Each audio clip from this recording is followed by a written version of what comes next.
शरणं गच्छामि धम्मं शरणं गच्छामि संघं इस वर्ष का जो बचा हुआ बौद्धाचार्य अवतार ग्रंथ का अध्याय है उसे प्रारंभ करेंगे। जहाँ तक रूस की बात की जाए तो वहाँ बौद्ध धर्म की परंपरा लगभग 1000 वर्षों से पहले की है। वहाँ के लोग बौद्ध धर्म को मानते हुए चले आ रहे हैं। वहाँ काफ़ी संख्या में बौद्ध श्रद्धालु हैं। इतिहास के रूप में देखा जाए तो इस प्रकार 1000 वर्ष से पुरानी परंपरा है। वहाँ बौद्ध धर्म पहुँचने की बात की जाए तो वहाँ तिब्बत परंपरा से बौद्ध धर्म पहुँचा और पठन पाठन भी तिब्बती भाषा के द्वारा ही किया जाता रहा। उसके अतिरिक्त तिब्बती भाषा में अनेक ग्रंथों का अनुवाद वहाँ किया गया। मंगोलिया का भी बौद्ध धर्म से काफ़ी संबंध रहा है। रूस और मंगोलिया का काफ़ी अच्छा संपर्क है और काफ़ी अच्छा उनके साथ संबंध भी रहा है। तो रूस में 2 प्रकार के रूसी होते हैं, श्वेत प्रकार के रूसी और अन्य प्रकार के रूसी, जिसमें कुछ बौद्ध धर्म को मानने वाले हैं और कुछ बौद्ध धर्म को नहीं मानने वाले। लेकिन खासकर जो वैज्ञानिक लोग होते हैं वो बौद्ध धर्म को नहीं मानने वाले होते हैं और जो मनोवैज्ञानिक हैं वो बौद्ध धर्म पर खास तौर पर रिसर्च करते हैं, शोध इत्यादि करते हैं। अगर दुख की बात की जाए या सुख की बात की जाए तो ये हमारे मन की वजह से उत्पन्न होती है। अगर हम मन को प्रसन्न चित्त करते हैं तो सुख की प्राप्ति होती है और यदि प्रसन्नचित्त नहीं करते तो दुख की प्राप्ति होती है। क्योंकि हम सब इस सत्य को जानते हैं कि यदि हम मन को शुद्ध करते हैं तो सुख की प्राप्ति होती है और मन को शुद्ध नहीं करते तो दुख की प्राप्ति होती है। चाहे विज्ञान के लोगों या फिर सामान्य पुरुष हों, लेकिन इस शब्द को सभी जानते हैं। जितने भी साधक लोग हैं वो अपने चित्त का परीक्षण करते हैं तो सुख की प्राप्ति होती है और यदि चित्त का परीक्षण नहीं करते हैं तो दुख की प्राप्ति होती है। इसलिए जितने भी साधक लोग हैं या बौद्ध चित्त लोग हैं अपने चित्त का परीक्षण करते हैं। यदि भगवान बुद्ध के दर्शन की बात की जाए, यदि सुख और दुख के कारणों की बात की जाए तो जो चित्त का परीक्षण करने की बात है तो सुख की प्राप्ति के लिए चित्त का परीक्षण करना जरूरी है। यदि आप चाहें कि चित्त की प्राप्ति के लिए या मन की शुद्धि की प्राप्ति के लिए आपको किसी मशीन में रख दिया जाए या इंजेक्शन आदि इत्यादि दिए जाएं जिससे मन में सुख उत्पन्न हो, मन के सुख की प्राप्ति हो जाए, तो ऐसा संभव नहीं है। अमेरिका की प्रसिद्ध वैज्ञानिक हैं, उनका कहना है कि जो विचार बुरे हैं आपके अंदर वो वैज्ञानिक नष्ट कर दें तो ऐसा संभव नहीं है। अशुद्ध चित्त को आप अपने चित्त द्वारा ही शुद्ध कर सकते हैं। ये एक दिन में नहीं हो सकता, ये धीरे धीरे करके ही संभव हो सकता है। इसके चलते आप सर्वज्ञ प्राप्ति करने के लिए या सर्वज्ञता को प्राप्त करने के लिए आप चित्त को प्राप्त कर लेते हैं। सर्वज्ञता को प्राप्त करने की बात की जाए तो ये एक तरीके से नहीं हो सकता, ये किसी बाहरी रूप से नहीं हो सकता, इसे चित्त के द्वारा ही किया जा सकता है। चित्त को शुद्ध करने हेतु या कारणों पर यह निर्भर करता है। निश्चित तौर पर चित्त को शुद्ध किया जा सकता है। बौद्ध धर्म में जहां तक कहा जाए या महात्मा बुद्ध के दर्शन में कहा जाए तो मनोविज्ञान के बारे में बहुत ही विस्तृत दर्शन है। जहां तक हिंदुओं के ग्रंथों की बात की जाए तो वे भी बौद्ध धर्म की तरह ही काफी लंबे समय तक समाधि में रह सकते हैं, लेकिन वो केवल लौकिक समाधि होती है। उस समाधि से अरहत पद और बौद्धित्व की प्राप्ति नहीं की जा सकती।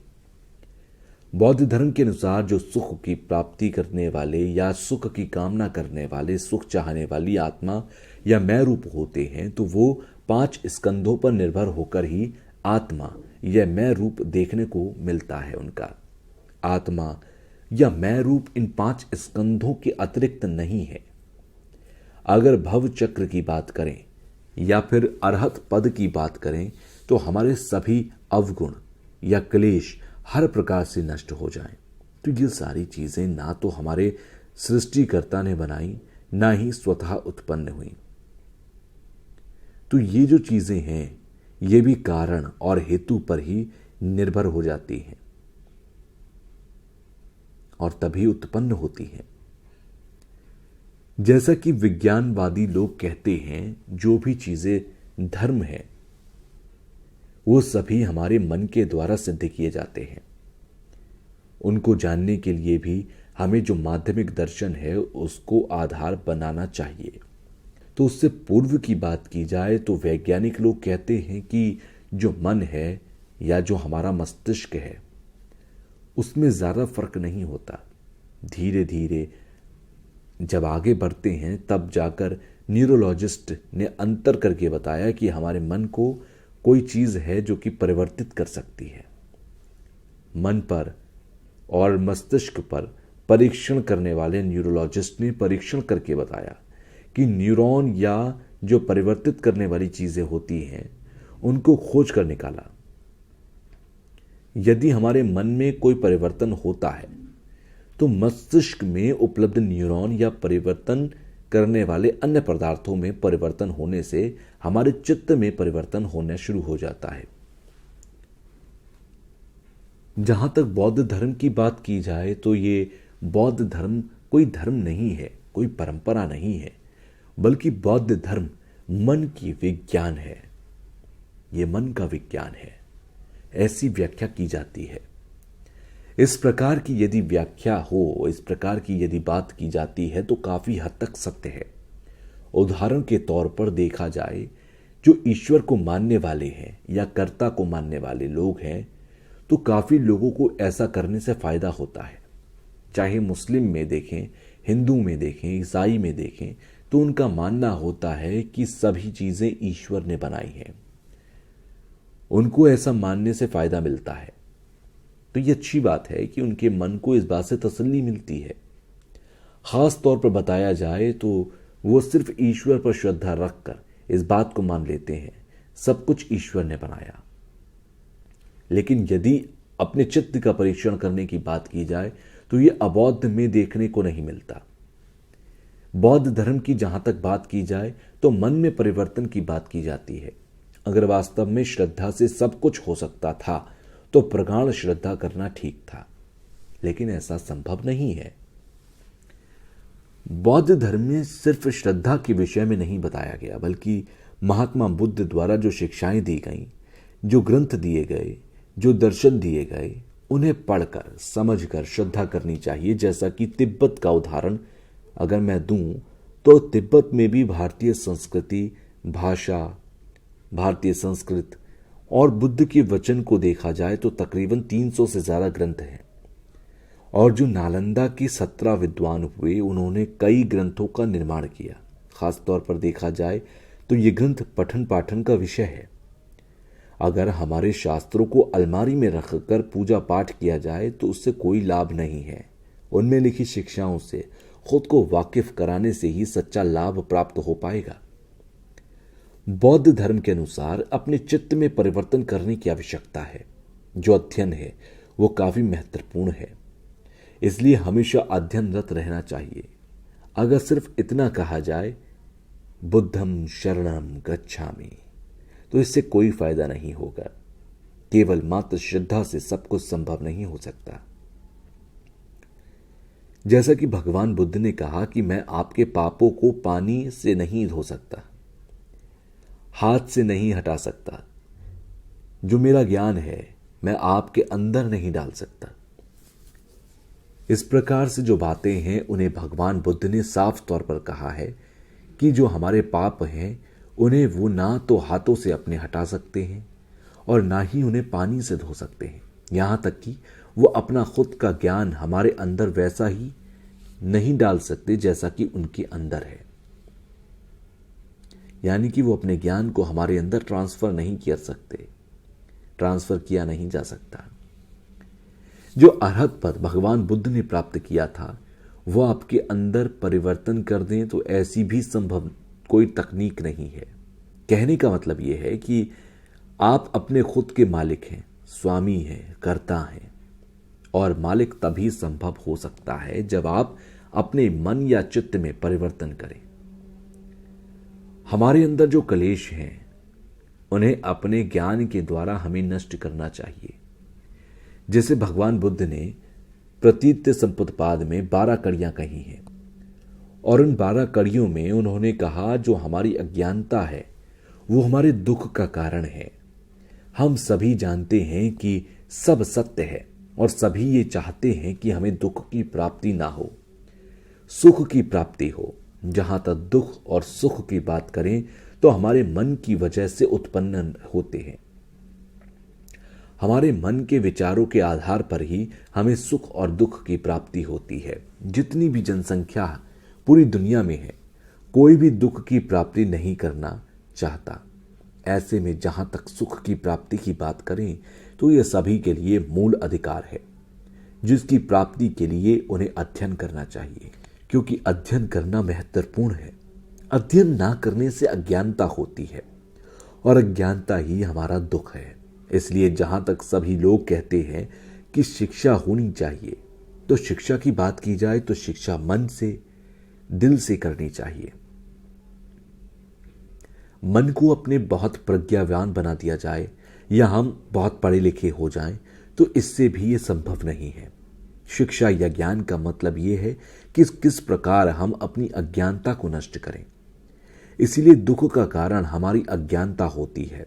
अज्ञानता को नष्ट करने के लिए सिर्फ श्रद्धा या विश्वास करते रहें तो इससे संभव नहीं होता है। ग्रंथों में कहा जाता है कि जिस प्रकार से गंगा में बालू के कण हैं, उसी प्रकार अनंत लोक है, जिसे गैलेक्सी कहते हैं, जिसकी गिनती नहीं की जा सकती। हम जिस द्वीप या गैलेक्सी में रहते हैं, भगवान बुद्ध ने कहा कि जिस प्रकार पृथ्वी है उसी प्रकार अन्य लोक भी है, जहां अन्य लोग रहते हैं और सभी सुख की प्राप्ति करना चाहते हैं। चाहे पशु हो, पक्षी हो या कीट पतंगे हो, जब जीव तक जानते हैं कि सुख की प्राप्ति करनी चाहिए, दुख की प्राप्ति नहीं करनी चाहिए, इसलिए जीवन को चलाने के लिए, सुख की प्राप्ति के लिए वो कुछ ना कुछ करते रहते हैं और अपने जीवन को जीने का प्रयास करते हैं। सुख की चाहत रखने वाले या दुख की प्राप्ति करने वाले कारक हमारी इंद्रियां हैं। हमारे पास 5 इंद्रियां होती हैं। अगर दुख की बात की जाए तो वो दुख किस प्रकार से आता है या सुख किस प्रकार से आता है, तो इन्हीं 5 इंद्रियों की वजह से दुख और सुख आते हैं। मनुष्य की जहां तक बात की जाए तो उसमें सोच विचार करने की क्षमता ज्यादा होती है और सोच विचार ज्यादा सुख की ज्यादा प्राप्ति करना चाहते हैं, तो उसके अंदर परेशानी देखना, टेंशन होना इत्यादि ज्यादा होती है। और जानवरों की जहां तक बात की जाए तो वो क्षणिक सुख की प्राप्ति ज्यादा करना चाहते हैं, जैसे कि जबकि मनुष्य लंबे समय तक सुख की प्राप्ति करना चाहता है, इसलिए मनुष्य को तनाव उत्पन्न होता है, जबकि जानवरों में दुख की प्राप्ति नहीं होती। जानवर की तुलना यदि मनुष्य से की जाए तो मनुष्य में दुख की भावना ज्यादा होती है। यदि इस दुनिया या पृथ्वी में देखा जाए तो मनुष्य के द्वारा ही ज्यादा परेशानी पैदा की जाती है और जानवरों में क्योंकि ज्यादा तेज दिमाग नहीं होता है, ज्यादा बुद्धि नहीं होती है, इसलिए उनको ज्यादा परेशानियां और दुख नहीं होते। मनुष्य में जानवरों से ज्यादा इच्छा और आसक्ति होती है और मैं की भावना भी होती है। मैं की भावना ज्यादा होने के चलते उनके अंदर दुख की भावना बनी रहती है। इसीलिए इस दुनिया में ज्यादा झगड़े और युद्ध आदि होते हैं। जानवरों में भी झुंड बनाकर झगड़े किए जाते हैं, वैसे ही मनुष्य में लाखों लोग इकट्ठा होकर झगड़ा करते हैं, हत्याएं करते हैं या युद्ध करते हैं। ये झगड़े इत्यादि हमारे सोच विचार की वजह से ही आए हैं। आजकल या पिछले कुछ वर्षों से पूर्व की बात की जाए तो विज्ञान में तरक्की की है, लेकिन उसके साथ औजारों की भी तकनीक बदली है और जिसके चलते बहुत सारे लोगों की हत्याएं संभव हुई। मनुष्य का दिमाग जहां तक तेज हुआ या तरक्की जैसी बात आई, तो कई तरीके की समस्याएं भी आई। 20वीं सदी में बात की जाए तो लगभग 2 करोड़ से ज्यादा लोगों की हत्याएं हुई। सीरिया, नाइजीरिया आदि देशों में बहुत ज्यादा हत्याएं हुई और नरसंहार हुए और परेशानियां बढ़ी। अब तक वो सब डर के साए में है। यदि दूसरों की हत्याएं करते हैं या दुख देते हैं तो उससे कोई लाभ नहीं हो सकता। यदि सुख की बात की जाए तो दवा खाने या इंजेक्शन लगाने में सुख की प्राप्ति नहीं हो सकती है। सुख की प्राप्ति के लिए सोच विचार कर जांच पड़ताल करनी चाहिए। सुख की प्राप्ति के लिए लंबे समय तक के लिए सोचना चाहिए, ना कि जानवरों की तरह क्षणिक सोचना चाहिए। किसी भी काम को करने से पहले यह सोचना चाहिए कि कितने समय के लिए यह हमारे लिए फायदेमंद होगा। इसलिए ज्यादा से ज्यादा समय के लिए सुख सोचकर ऐसा काम करना चाहिए। पृथ्वी पर जो जनसंख्या है, ज्यादातर लोगों की जो जीवन चलाने की प्रक्रिया है वो भौतिक सुखों पर आधारित है।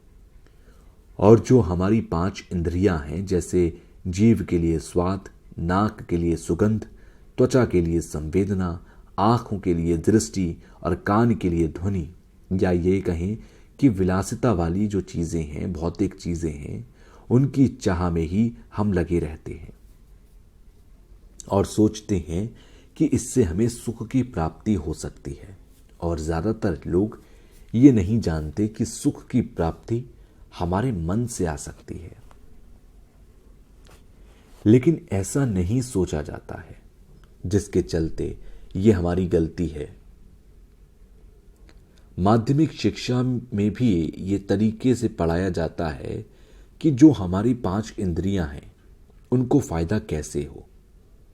इसके अतिरिक्त सोचने विचारने की क्षमता नहीं होती और ना ही संभावना बनती है।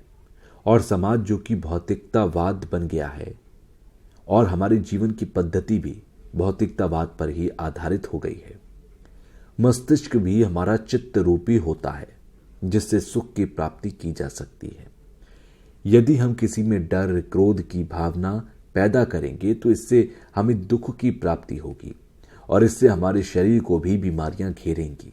इसलिए ध्यान रखना चाहिए कि हमारे अंदर यानी शांति अगर होगी तो हम प्रेम करना, मित्रता करना या तसल्ली भी रखना सीखेंगे। तो ऐसा सभी धर्मों के लोग कहते हैं कि करुणा, मैत्री, तसल्ली और प्रेम जैसी भावना रखनी चाहिए। अगर हमारे अंदर ये भावनाएं होंगी तो हमारे अंदर डर या क्रोध नहीं होगा, जिससे हमारा शरीर भी स्वस्थ होगा और हम प्रसन्न चित्त भी होंगे। वैज्ञानिक लोग भी ऐसा कहते हैं कि हमारा मन स्वस्थ होता है तो हमारा शरीर भी स्वस्थ होता है। इसीलिए जो हमारी शिक्षा पद्धति है उसमें हमें बात डालनी चाहिए कि लंबे समय तक सुख की प्राप्ति के लिए चित्त पर जोर डालना चाहिए, क्योंकि चित्त हमारे चित्त के माध्यम से लंबे समय तक के सुख की प्राप्ति की जा सकती है। अगर हमारी शिक्षा पद्धति में ये चीजें होंगी तो ये हमारे के लिए अधिक कारगर साबित होगी। और ऐसे में हमें हमेशा क्षणिक सुख के बारे में नहीं सोचना चाहिए और प्रत्येक सुख को ढूंढने के बाद ये सोचना चाहिए कि ये हमें कितने समय तक के लिए सुख देगा और इससे किस तरह की समस्याएं उत्पन्न होंगी।